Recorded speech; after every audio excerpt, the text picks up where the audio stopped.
Welcome to this beginner's pastel tutorial. We're going to learn about different types of colours, how some recede and some advance. We're going to look at values from light to dark and how to use these to create something that looks realistic on the page.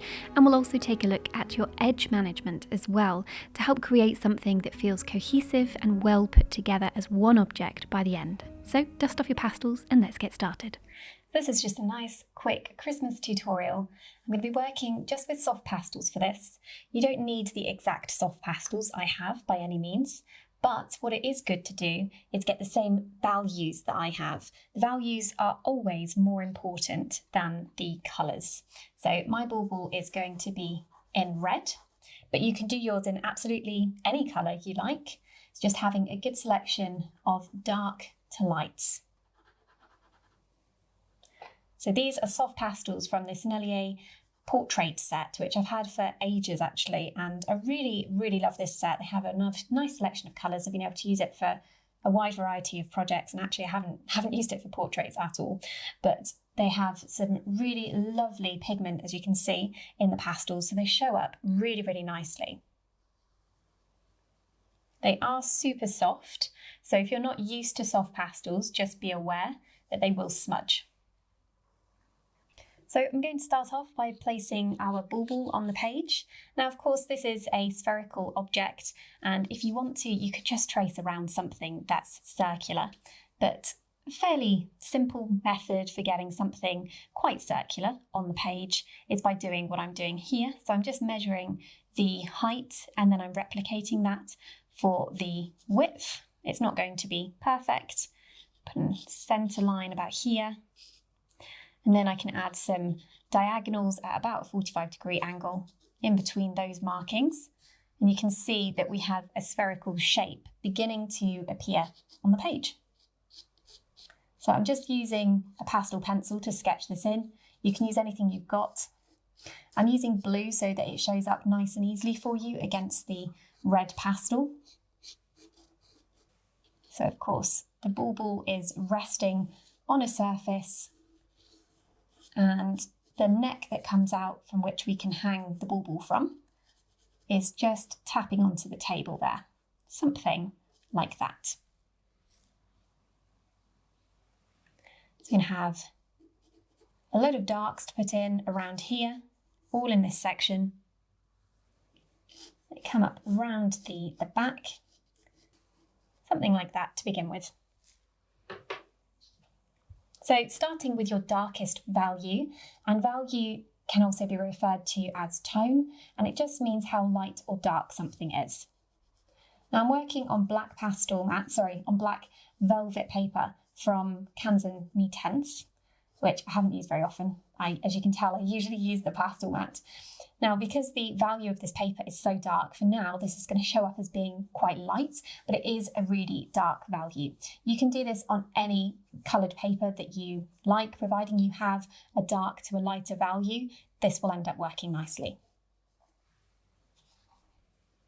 So I've just blocked in that whole shadow shape.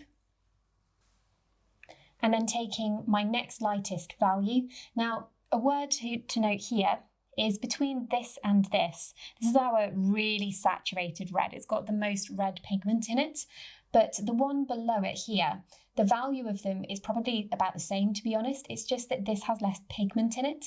When we have less pigment in something, but if we have another one that is the same value, same lightness and darkness, but with more pigment, this one with more pigment is going to show up as being brighter to the human eye. We're going to think it's brighter because when there is less colour, there is less light. So although they're the same value, this will have the effect of bringing more light into the piece. It's kind of a trick of the eye because, of course, the value is the same, but having more pigment is going to make it look brighter. So I'm going to start off with the duller of the two. Now, if you don't have such a broad selection of pastels, you don't need to worry. You might just have one dark, one medium, one light, and then one highlight, and that is absolutely fine. So I'm just starting to establish more of this shape.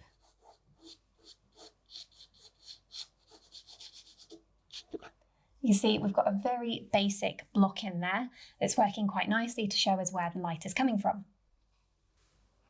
So before I carry on with the bauble, I'm going to put in some of the background. So I'm using one of my light values here. Now the value, the lightness and darkness of the background is actually going to blend into part of the neck of the bauble. So it does need to be a fairly light value. Probably not your lightest light, which I'm going to reserve for the reflection. You can see I'm just using the pastels softly on the side and fill in a large section of the card.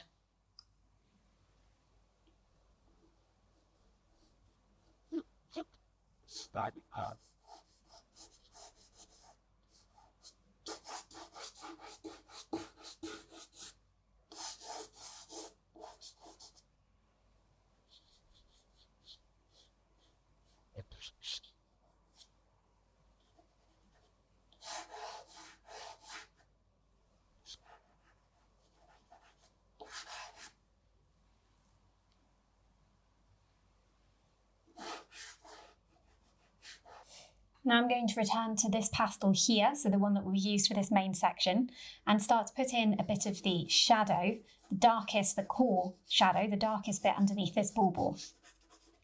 So I'll be making the edge between the bauble and the shadow softer later on, but for now it's all about blocking your values in. And then getting slightly lighter, I'm going to pick this value here, which is kind of a mid-tone, and fill in the rest of the card around the bauble.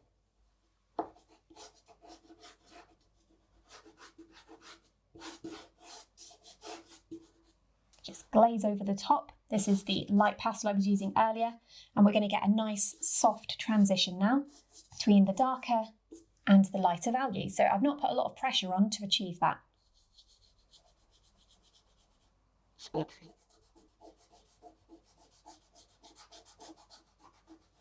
Just going to push the pastel in a little bit more around the sphere with my finger.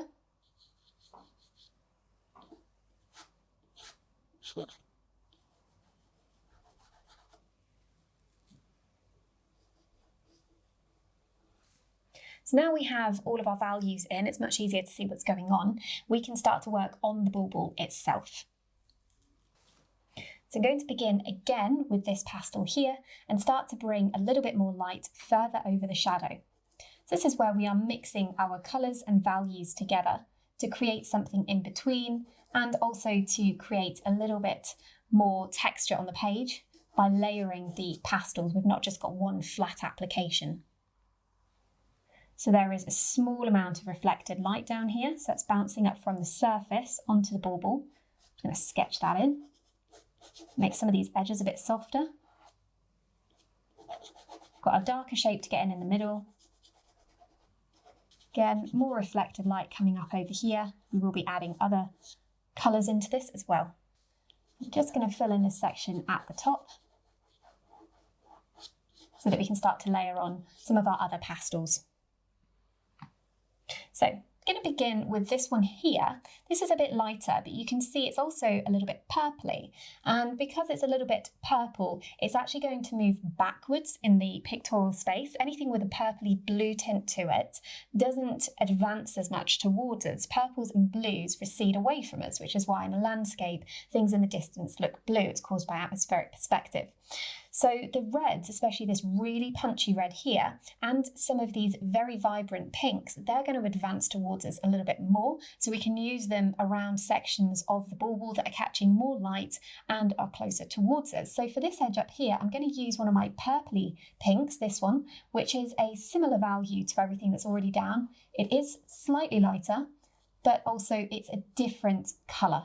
And that's just going to help to start to push that edge further away from us because it's a little bit cooler. So I can use a little bit of that down here on the neck.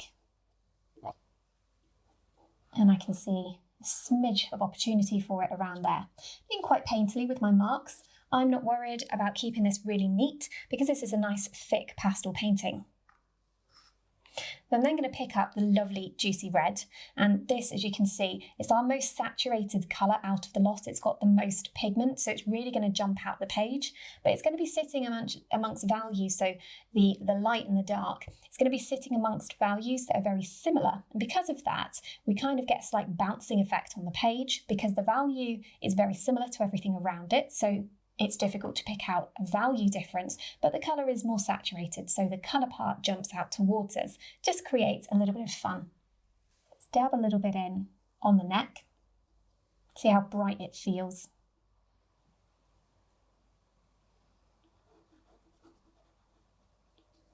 Get some in where we're going to have those highlights.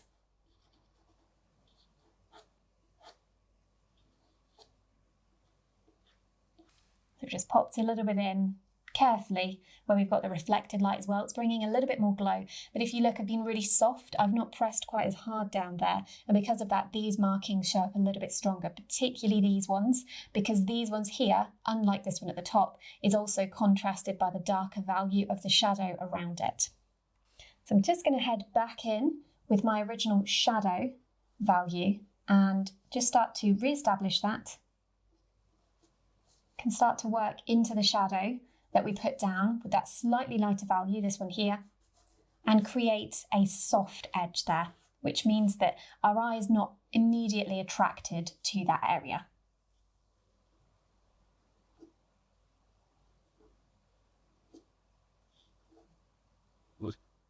Soft edges again. You see I've re-established this section in the middle, but I do need that dark to be softer, not quite as dark as the ones at the bottom, so that's why I'm just tapping it back with my finger. I'm going to add a few more pinks to the top and we'll start to make these reflections brighter as well. So I'm picking out this one here. This is a mid-tone but very saturated, so it feels quite bright and light. I'm going to swirl some in to where we will eventually have our reflections, the brightest parts. So you can see I've kind of dabbed it around, avoiding creating really perfect markings. It just lends itself nicely to this beautiful thick painterly medium. You carefully weave a little bit in at the top. I want to be careful not to make this too bright, so I can tap it back. It would be nice to have a little bit more pink. Now, something to watch out for, look how dirty my finger is there. So I'm going to pop the pastel down and use a slightly less dirty finger to tap this in.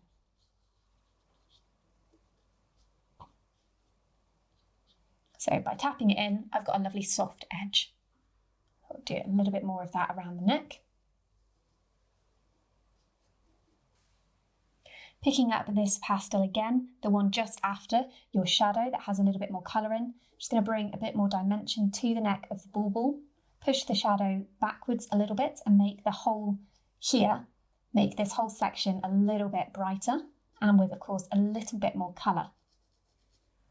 Gently glaze, very gently glaze over the middle section as well, because as I said, that wants to be dark, but not quite as dark as everything else that's going on.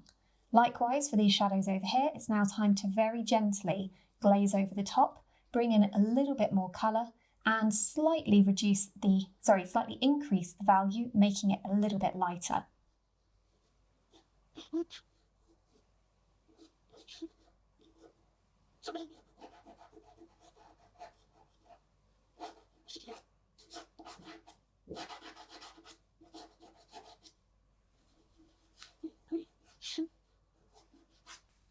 Coming back to our very lightest areas, I've now picked out this pink that we used for the background.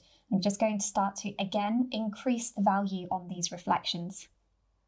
So I'm kind of just placing it on the page, moving it around a little bit and lifting it off. I'm going to use a semi-clean finger to carefully work the reflections on the left-hand side, make them softer so that these ones are a little bit brighter. And then use it to start to add the area on the neck of the bauble that is the same value as the background.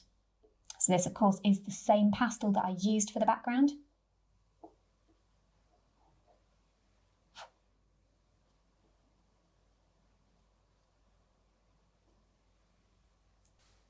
Bringing in some of this grey. This is a little bit lighter, but it's also going to feel blue when it's placed in next to all of these very warm pinks and of course reds as well. Start to create the loop on the end.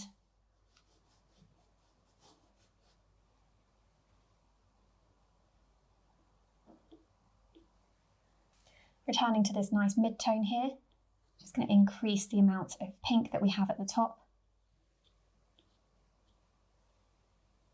And then working backwards one to the slightly more purple pastel, which I put on the edge up here earlier. Just want to re-establish that, add a little bit more. I'm going to use it to make the top of this reflection a little bit softer, so using it like a blending tool.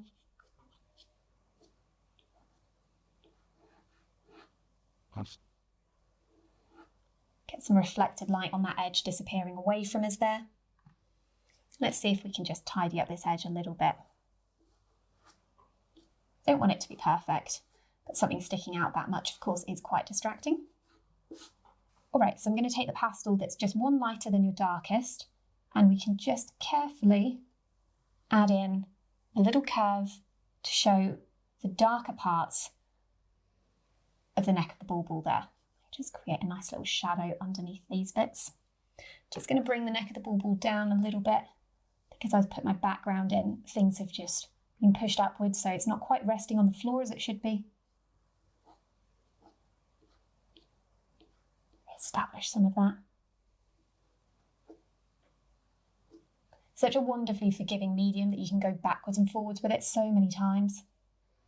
It really is like painting, but just with a dry medium. So just going to increase the depth of the shadow. Technically you don't need to via this photo, but it does look better when it's slightly darker. The main reason that the shadow at the bottom isn't that dark in the photo is because it's on a carpet. Just to increase the sense of light a little bit more, I'm going to take this nice purple grey and very lightly glaze a little bit over the right hand side. Look how that brings the light in, really lights the piece nicely. Just want a little bit more red because it's so beautiful. Don't really need it, it's actually quite well balanced as it is. I'm going to glaze a little bit just over there.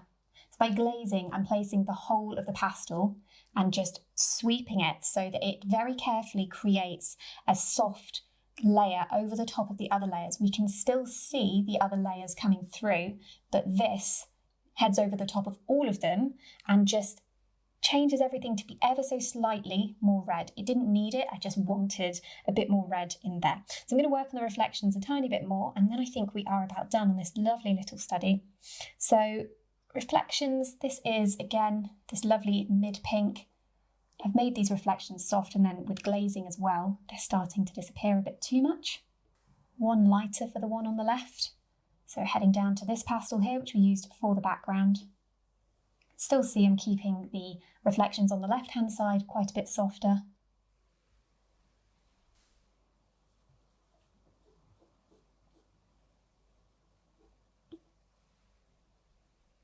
And finally, I'm going to use a bit of that coral, which obviously if you haven't got that, it's absolutely fine. But because this is quite an orangey light value, it's really going to contrast everything else that's already down there. I'm going to bring a tiny bit of this, just dabbing little bits, onto the metal at the edge of the bauble. And that's it, finishing touches are done. I really hope you've enjoyed this tutorial and also learnt a few things about how to start out with your pastels. This could be done with pastel pencils as well as the chalks.